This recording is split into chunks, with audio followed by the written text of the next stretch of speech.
నమస్కారం. నా పేరు మండ నరసింహుడు. ఆయుర్వేద గిరిజన వైద్యుని. మా పెద్దలు తరతరాల నుండి ఆరోగ్యంగా మంచిగా అన్ని కొండలు తిరిగి అన్ని అడవిలు తిరిగి అన్ని విధాల తేనె తెచ్చుకొని అన్ని విధాల పూలు తెచ్చుకొని అన్ని విధాల పండ్లు తెచ్చుకొని ఆరోగ్యంగా నూరేళ్ళు బతారు. మోకాలు నొప్పులు చాలా మందికి ఇప్పుడు ఎందుకు వస్తున్నాయంటే కరెక్ట్గా పాలు దొరకలేదు, కరెక్ట్ ఫుడ్ దొరకలేదు, మనిషికి బలమైన వస్తువులు లేక అన్నీ ఒకరికోరు ఆదాయం కోసం కల్తీ చేసుకొని అందరూ వాత నొప్పులు, కీళ్ళ నొప్పులు, నడుము నొప్పులు, మెడ నొప్పులు, సౌండ్ రావడం ఇబ్బంది పడుతున్నారు. ప్రతి వాడు ఇంగ్లీష్ మందులు వేసుకోవాలా, పని జరుపుకోవాలి, ఇంగ్లీష్ మందులు వేసుకోవాలా, పని జరుపుకోవాలి.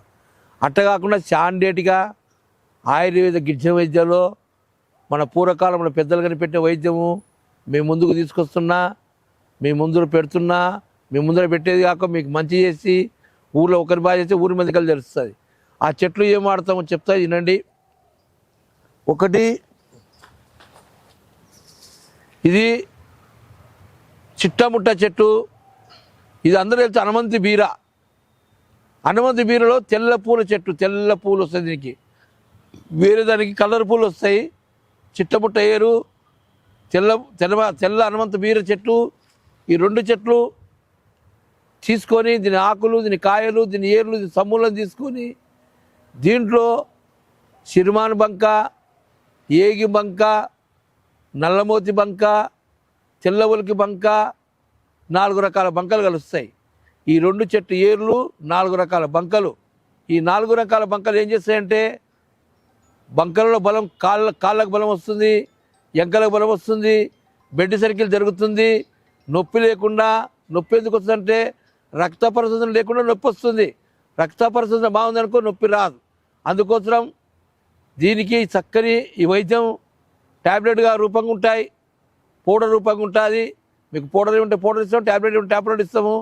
దీన్ని మటుకు మనం కష్టపడి ఇష్టపడి ఎక్కడైనా తిప్పలవన్నా ఆవు పాలు ఒరిజినల్లే దొరకాలి, లేదంటే మేకపాలు దొరికినా, లేకుంటే బర్రె పాలు దొరికినా, లేకుంటే మీకు తగిన మంచి వ్యాపారం చేసే కాడ మంచి పాలు ఉంటే ఈ పౌడర్ పొద్దున ఒకసారి సాయంత్రం ఒకసారి పాలలో కలుపుకొని తాగితే మీకు మోకాళ్ళ గుజ్జు కానీ, ఎంకలలో బలం కానీ, బెడ్ సర్కిల్ జరగడం కానీ, వాతం పోవడం కానీ, పిత్తం పోవడం కానీ, మనిషికి ఎందుకు వస్తాయి ఇన్ని రోగాలు? ఈ మోకాళ్ళ నొప్పులు అంటే మన బాడీలో 82 రకాల వాతాలు ఉంటాయి.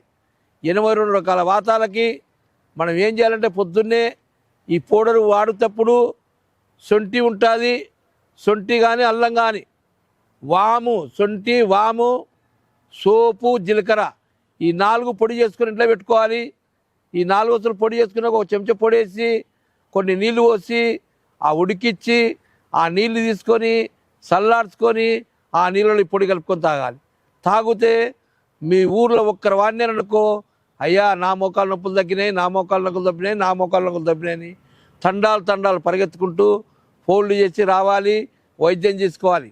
ఒక ఆదివాసి గిరిజనుడు అడవిలో తిరిగేతోడు, ఇది మా తాతలు చేసిన వైద్యం. మా తాతలు ఊర్లో అడవిలో ఒకడొకడు కనీసం అంటే 10 కిలోమీటర్లు, 20 కిలోమీటర్లు, 100 కిలోమీటర్లు కూడా తిరిగి మళ్ళీ ఇంటికి రావాలా. అందుకోసం మోకాళ్ళ నొప్పులు ఉంటే మంచి తిరుగుతాడా, చెట్టు కింద కూర్చోవాలా, ఇబ్బంది పడాలి. కాబట్టి మీరు 4 అడుగులు బస్ స్టాండ్కి పోలేరు, బస్సు ఎక్కలేరు, ఇంట్లో 4 మెట్లు ఎక్కలేరు. ఇంట్లో కూర్చున్నా లేచినా కాళ్ళు పట్టుకోవాలా, చేతులు పట్టుకోవాలా, చేతులు కట్టె పట్టుకోవాలా, కుర్జీ పట్టుకోవాలా, ఒకరిని కూడా పట్టుకొని పేకెక్కాలా, నడచాలి. కాబట్టి ఈ సమస్య లేకుండా చక్కని వైద్యం ఆదివాసి గింజకాడ దొరుకుతుంది. హైదరాబాద్ ఒక నంబర్ ఉంటుంది, కర్నూలుకు నంబర్ ఉంటుంది. ఈ మందు ఎటువంటి కెమికల్ కాదు. మీరు కావాలంటే అన్నీ వాడిన తర్వాత మీరే సంతోషపడతారని మరొకసారి చిన్న పెద్ద గురువు దైవము అందరు వైద్యులు అన్నలకు, పెద్దలకు, చిన్నలకు, ఆర్మీ డాక్టర్లకు అందరికి నమస్కారం పెట్టుకుంటూ చెంచు గిరిజన వైద్యం బతికిచ్చి మోకాల నొప్పులు లేకుండా, నడుము నొప్పులు లేకుండా, తలనొప్పి లేకుండా, నొప్పులు ఎటువంటి ఉన్నా కానీ చక్కగా బాగడానికి అందరు నమస్కారం పెట్టి చర్య తీసుకుంటారు.